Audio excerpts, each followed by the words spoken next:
একটানা বা নাগাড়ে বৃষ্টির পরপর যখন আকাশে রোদের দেখা মিলল, তখন বাগানের অধিকাংশ গাছেরই পাতা নুয়ে গিয়ে ঝিমিয়ে পড়ছে। গাছের যে প্রাণবন্ত অবস্থা সেটা নেই। এ সময় কী ধরনের যত্ন পরিচর্যা করবেন তাই নিয়েই আজকের ভিডিও। স্কিপ না করে শেষ পর্যন্ত দেখতে থাকুন। নমস্কার, ভার্চুয়াল গার্ডেনিং টিপস ইউটিউব চ্যানেলে আপনাদেরকে স্বাগত জানাই। বাগানে যখন অধিকাংশ গাছই রোদ ওঠার পরপর ঝিমিয়ে যাচ্ছে, তখন আমরা তড়িঘড়ি ফাঙ্গিসাইডের স্প্রে করে দিচ্ছি। এ সময় গাছে কোন ধরনের ফাঙ্গিসাইড দেবেন এবং ফাঙ্গিসাইড স্প্রে আকারে নাকি গোড়ায় দিলে গাছ দ্রুত সুস্থ সবল হবে, এই সমস্ত কিছু না জেনেই আমরা তড়িঘড়ি ফাঙ্গিসাইডের স্প্রে করে দিচ্ছি। এতে আরও হিতে বিপরীত হচ্ছে। প্রথমেই জেনে নেওয়া ভালো যে গাছের পাতা ঝিমিয়ে যায় কেন। এই পাতা দুটি কারণে ঝিমিয়ে যায়।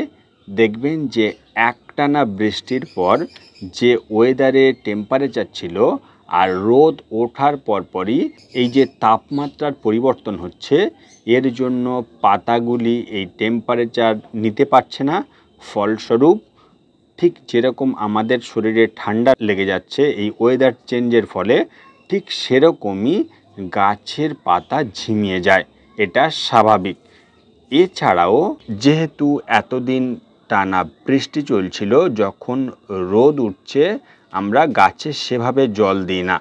অনেক টব রয়েছে, সেই টবের মাটি একেবারে শুকিয়ে গিয়েছে, সেটা জলের প্রয়োজন, সেজন্যও অনেক সময় পাতা ঝিমিয়ে যায়। এটাও স্বাভাবিক। কিন্তু যখনই দেখছেন যে টবের মাটি ভেজা থাকা সত্ত্বেও গাছের পাতা ঝিমিয়ে যাচ্ছে, সেটা অস্বাভাবিক বা ফাঙ্গাসের ফলে এই পাতা ঝিমিয়ে যাচ্ছে। এর জন্য কি করবেন? ম্যানকোজেব ও মেটালাক্সিল এই গ্রুপের ফাঙ্গিসাইড 1 গ্রাম 1 লিটার জলে গুলে গোড়ায়ও দিতে পারেন, পাশাপাশি গাছে স্প্রেও করতে পারেন। এটা ফাঙ্গাস থেকে গাছকে দ্রুত রিকভারি করবে। সেই সঙ্গে আরও একটি কাজ সেরে নেবেন। টবের যে উপরের মাটিটা ভেজা রয়েছে, এটা হালকা এভাবে খুশে খুব দ্রুত যাতে শুকিয়ে যায়, সেজন্য পুরো 1 থেকে 1.5 ইঞ্চি গভীর করে মাটিটা এভাবে খুশে নেবেন ও গাছটিকে রোদে রাখার চেষ্টা করবেন।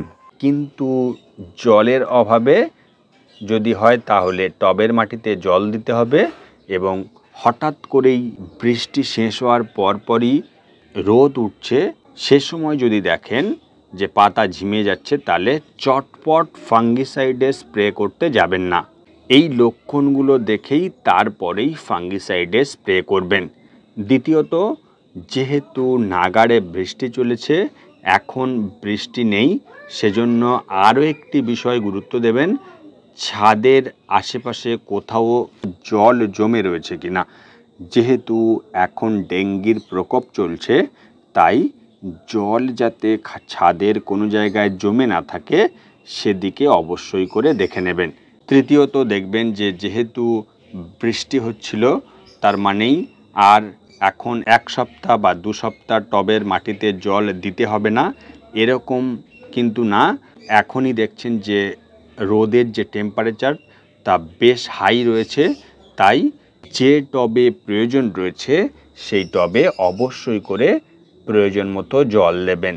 এবং যে টবগুলোতে দেখছেন যে মাটি ভিজে রয়েছে, যেহেতু টানা বৃষ্টি চলেছে, তাই চেষ্টা করবেন যে টবের মাটি একটু ড্রাই হওয়ার পর তারপরই জল দেবেন। দেখছেন যে একটু ময়েশ্চার ভাব রয়েছে, তাহলে সেই টবে আপাতত জল দেওয়ার দরকার নেই।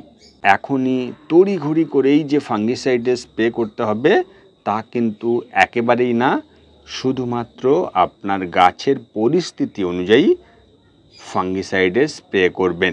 এই ফাঙ্গিসাইডে স্প্রে করার অন্তত 2 থেকে 3 দিন পর একবার কীটনাশক স্প্রে করে দেবেন, পাশাপাশি গাছের প্রয়োজন মতো জল। আপাতত খুব সাধারণ ও সহজভাবেই পরিচর্যা নিন। বৃষ্টি চলে যাওয়ার পরপরই গাছের যে সমস্যা তৈরি হয়েছে, এভাবেই তার সমাধান করুন। তো এই ছিল আজকের ভিডিও। কোনো প্রশ্ন থাকলে কমেন্ট বক্সে লিখুন। ভিডিওটি লাইক ও শেয়ার করবেন। আর এরকম ভিডিও পেতে চ্যানেলটি সাবস্ক্রাইব করে পাশে থাকা বেল নোটিফিকেশান অল করে দিন। তাহলে এরকম ভিডিও দেওয়ার সাথে সাথেই আপনার ফোনে নোটিফিকেশান পৌঁছে যাবে আর আপনি সেই ভিডিও সবার প্রথম দেখে নিতে পারবেন। দেখা হচ্ছে নেক্সট ভিডিওতে। নমস্কার।